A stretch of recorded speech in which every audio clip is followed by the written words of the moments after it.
I always get excited when I see like new little toys, and I guess I don't normally scroll on the link of our broadcast partner, which is StreamYard. And have you seen this before, Tim? No, I have not. Okay, so I remember, I think it was with Nasty Nate Scholl from Swim Nerd. He was the one who showed us the audio aspect. So like you can test your speakers, and like they have like a nice little like intro tune or something like that. And it's really, it's kind of catchy. It's like, this is, I don't even want to sing it, but I just scrolled a little bit on StreamYard, and now they have all this background music that we can play. So I think we should just put some dance pop on and see what happens.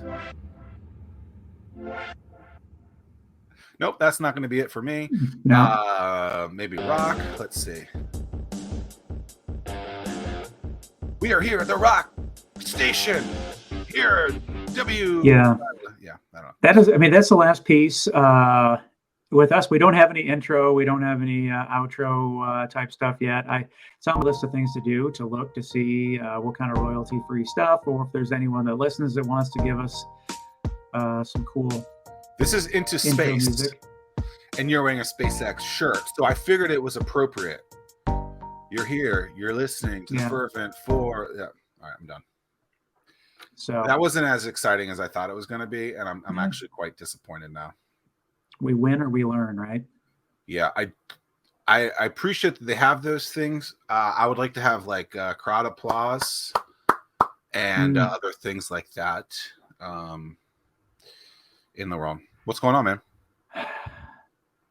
Yeah, it's just it's a busy week. It's I always look forward to Thursdays when we record the show.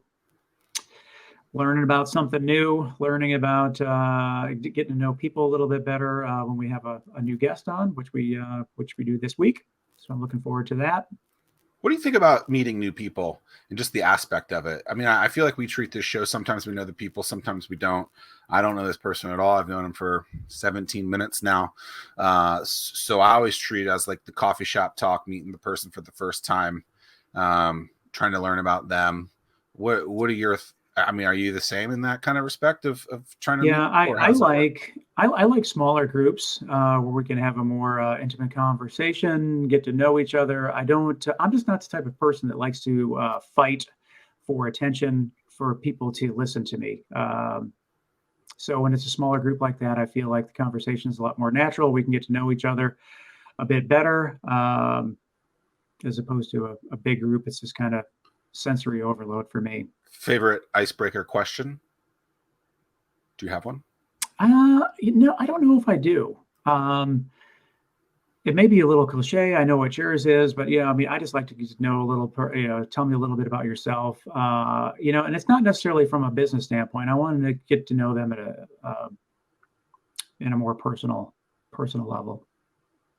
What are you watching on Netflix now? Hey. That's my question. So Travis Young, how's it going, buddy? It's going. Pleasure to meet you now for 18 minutes. My favorite icebreaker question is, what are you watching on Netflix? And the reason why is last time I actually went and found the data point, 140 million Netflix subscribers. People watch, or they binge like 4 hours of content a day, and there's however many billions of people. So it's likely that person is watching a lot of content. Truth be told, I don't watch a lot of Netflix anymore. It just seems like so many other platforms are pumping out new content that Netflix is, they're probably number 3 or 4 on the list of platforms that I watch. What are you watching online? I'm currently watching Peacock because I'm rewatching The Office. And I watched WrestleMania this past weekend. But what about you, Travis? What are you watching on Netflix or online? Yeah. I feel like as of late, there's been a lot of like these like tech companies. And are you watching? We're watching The Dropout. Are you watching that? I have been watching The Dropout, Elizabeth Holmes, Theranos. I've also watched the documentary for that. Inventing Anna on Netflix has also been another one. You watched that? What's the WeWork one? No, I've not. No. That was pretty wild. The We Work, I think, is We Crash with Jared Leto and Anne Hathaway. Yeah, on Apple TV Plus. That's something I want to get to. I watched the one on Hulu with that one, and then I'm debating if I want to watch Super Pumped, the Uber story. That's on Showtime. Oh yeah, I haven't seen that one. And, also obsessed with Ozark. So I binge watched in January the first part of the last season. Yeah. So I'm excited for the second part. Well, and one of the, I would think, supporting actresses in Ozark was the main character in Inventing Anna. Very wild story. Yes. Kind of like if you think about it, the fake it till you make it kind of style of, I mean, she almost made it. It was pretty close. Yeah. I just spoiled it for everyone. Apologies, but Julie Garner, yeah, that was interesting. I think Ozark is coming out with the final part soon. But what's interesting is when you think about the Netflix and the streaming platforms, is how often and how much they have to promote something to be seen, to get people to actually tune in, right? I mean, we just mentioned several different titles. I wrote down 4 of them. I've never even heard of them, so that's got to register in my mind. Then I got to think about, okay, I'm going to actually go and watch that thing. I'm going to, put time down to do that thing. Like, there's a lot of effort that goes into just getting awareness out there. And I think people think that if they just push something out once, they're going to be just Granby, but really it takes a ton of time, a ton of attention, and but what's it? Apple TV Plus that Coda won something at the Oscars the first time ever, Best Picture or something like that. But I want to say that it was reported it was $20 million for them to produce it, and then they had a marketing budget of $20 million. I mean, that's just insane in terms of a marketing budget. Or is it? I don't know. I don't know. To me, it's insane. Now, so you got $40 million in there. I don't know if there's like a back end royalty that they're giving the actors and actresses on something like that. But I look at like your ESPNs. I'm a huge WWE fan. I look at how much they have to market stuff, and when I hear a founder talk about, oh, my marketing is just I'm going to post this thing once and hope that it works. It's like, well, look at what these other platforms are doing and how often, from a frequency standpoint. If you're not even doing a glimmer of that, and these are the big boys. Right. So you really can't keep up. Anywho, so you grew up on the Eastern Shore, that part of the Virginia map that a lot of people forget to include when they are doing when they're including a map, including myself. For my back in 2015, we did this event called the State of the Startup Community Address, and I'm pretty sure that the Eastern Shore we left out of the state of Virginia, even though it's a part of the metro here in Virginia. Is that okay with people from? Is that okay with people from the Eastern Shore? Are they okay with being left out? That they would prefer to be left out, or do people have a chip on their shoulder because they're left out? That's not okay. I always tell folks, it's like, we're the peninsula, and they're like, wait, what's the peninsula? I'm like, the body of water, the piece of land is surrounded by water on all sides. So, but yes, folks tend to leave out Eastern Shore, unfortunately. But I blame my graphic designer at the time for doing that. I don't think he had ever been through the Chesapeake Bay Bridge Tunnel. I don't think he knew it existed. So in 2016, we had made a comeback tour, and the Eastern Shore was included. So please forgive me for my ridiculousness in that. But what's it like being a part of like a small area like that? Because there's not a lot of stuff, and then you moved to Virginia Beach when you're in 10th grade, up to VCU, bigger city, then to Chicago, to New York. So I mean, you're going from small to big, and then you're back here now. Like, what was that process of moving and being in a small area for so long? Yeah, I mean, honestly, growing up with Eastern Shore was probably the best ever. Honestly, I had the experience of like having an actual childhood. So I remember like having a go-kart, right? A dirt bike, biking. We used to have like water gun fights with the, town kids. And so it was a lot of fun. I, got really dirty, had a lot of mosquito bites in the summer. And so I enjoyed it. I definitely had one of the best experiences. But I mean, I think at that time too, there was more of a thriving community.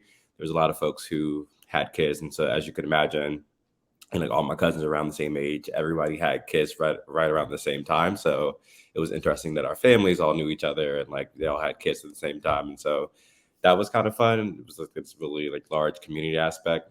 But to your point, it is a rural community, and so there are not a lot of resources. Part of the reason why I actually ended up leaving Northampton High School was to go to school in Virginia Beach because I wanted to take AP classes. And so I went to Bayside. Shout out Bayside Marlins. And I was there for 2 years, which felt like whoa, we're going there. We're going there. So I'm trying to put some dates on this. Yeah, 34. I'm 34. So I graduated high school in 2006. So okay, so you and I are. I'm 38. Tim's a little older, but what I was getting at is you got outside as your childhood. I don't feel like that happens as much with everyone the same way. Like I would after school, I'd play basketball, I'd play football. I you do something. People play video games now. They're on their cell phones the whole time. Like it's you getting out. You were still part of that world, which is cool to hear. Yeah, I mean, it's funny because like all my like nieces and nephews do not. They're always on their phone, and so it's like just go outside. Like there's a lot to do outside. That's weird. And then we had to have an imagination, right? This is back before the internet actually really had. We climbed trees back in the day. Climb trees. I mean, do kids even attempt to climb a tree anymore? Not at all. Hide and seek, water gun fights, water balloon fights. Those were the best time. Exactly. I still would love to do that as an adult. Like, honestly, let's go to Mount Trashmore and have a drink out of a garden hose, right, Zach? that is something I will not do again. Yeah, I can pass on that too. But and so like after high school, I went to VCU Richmond. So to your point, right, a larger city. That was the first time I felt like I was like, wow, I'm in a large city, comparatively so, right? And VCU was like amazing. That was the first time I actually got to meet a lot of other different folks from different backgrounds, and so VCU has a extremely like diverse community of students, and so met people from all types of walks of life. And majored in economics and finance. At the time, I really wanted to be a banker, and did actually worked at the Fed, interned there, and then ended up getting a job at JP Morgan Chase in Chicago. And Chicago has its own set of rules and standards, and so it was interesting trying to get acclimated to the weather for one. It was a good time. Great food scene. What was your favorite Chicago food? Chicago food. Oh, wow. Chicago has, there's this whole debate about the pizza, right? The lasagna versus, I used to call it lasagna. It is basically a pie for sure. And it is a piece of pie, but, my favorites was like, Skip Uno's, it was Illuminati's or Giordano's were like my two favorite. I think Illuminati's probably would beat it.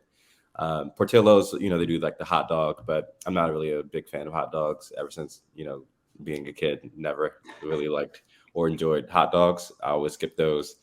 But there's this one place called Big Star. It was Northwest Chicago. I think the neighborhood was Wicker Park. And I used to do like this really amazing like fish taco. Awesome. Best taco that I've actually ever had. I will say that. Yeah. Best taco ever. And then Shout on out to Tuesday, Big Star. And then on Tuesdays, they also used to do like $3 whiskey shots. So we used to go on a Tuesday and get really wasted and drink all the whiskey and eat tacos. So are you stuck at your home office, socially distanced coffee shop, or your fancy all bricked out corner office, wondering why no one can see your business and sales are all over the place? Sounds like you need a pro. That's why I developed the Anomaly Academy. Insert clever copy here. Oh, I guess I was supposed to put something else there. Oops. You can grab access to the Anomaly Academy now at ZackMillerSays.com/Anomaly Academy.